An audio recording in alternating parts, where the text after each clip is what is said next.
clearing a path from bed to feeding chair and back. It's helping. Her weight has rebounded. But if she really was a boxer, Mum would need 2 weeks of Twinkies and ice cream just to qualify for the junior flyweight division. Still, she fights.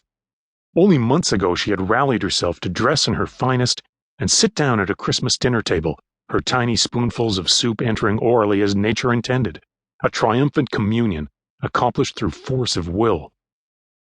3 days later, she managed it again, raising a shaky toast on the occasion of her 58th wedding anniversary. Best of all, New Year's Eve had seen her rise from her wheelchair to execute a careful, shuffling waltz with her old lover. Her face just lit up when we danced, Dad says. I was dancing, Mum whispered to the home care nurse. Now it is February, and she's in hospital again. We know the drill. The name of the game is to agitate. The target? Mum's doctor. We 5 children neither like nor trust him. In recognition of his skill and relative stature in our eyes, we've come to call him Dr. Molecule. Dad thinks we're too hard on Molecule, but the rest of us have more faith in Lynn. My eldest sister is a television producer and tireless researcher. When Parkinson's symptoms first began appearing in Mum, it was Lynn who came up with the diagnosis. Dr. Molecule dismissed her opinion. Your mother's just getting old, he said. Time passed. The situation deteriorated. Finally, there came an appointment where Molecule sat in his office with Mum and Lynn, discussing my mother's latest symptoms.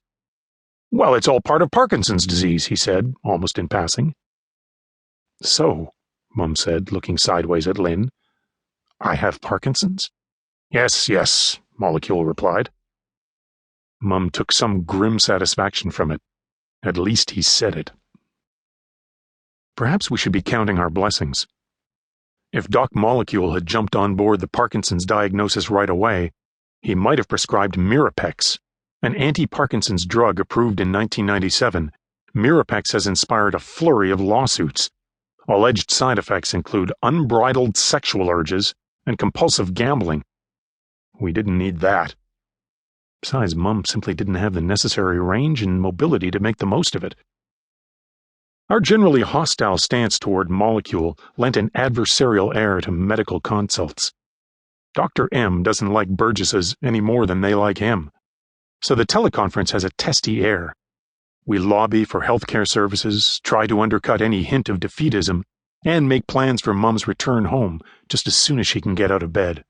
But that will never happen. Just days after the phone conference, Lynn receives another call.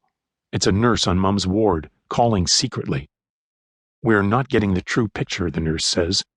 Mum is now in a steep decline, in a coma essentially. We need to make plans. When it comes from the nurse, we believe it. Now my 2 brothers are desperately rearranging schedules. By the time my sister Leslie and I arrive in Brandon, Lynn has been there for days, sitting up nights in Mum's room, alert to any change in her frightening, gasping breath. Mum looks wasted and frail, but it's that breathing that is the real shock. Sharp, convulsive intakes of air, accentuated by the plastic echo chamber covering her mouth. You hear it, see her muscles convulse with the effort, and think, it can't go on for long. To add another pathology to the pile, Mum has developed double pneumonia. It's the pale horse that walks through these wards, carrying away the weak and compromised. Our established mistrust of medical opinion has been dissolved by the inevitable, by the heaving chest muscles that push out each breath. My mother's death will not be a tragedy.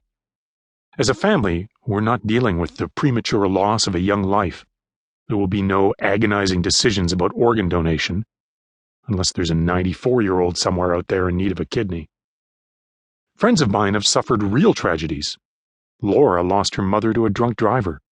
Matthew's mother got early onset Alzheimer's while still in her 40s, leaving him with a stock of horrible, yet sometimes blackly funny tales from his mother's rapid descent. One story, the family is watching Pretty Woman on video when Matthew's mother becomes upset. On screen, Richard Gere has just asked Julia Roberts to go home with him. I won't, Matthew's mother shouts.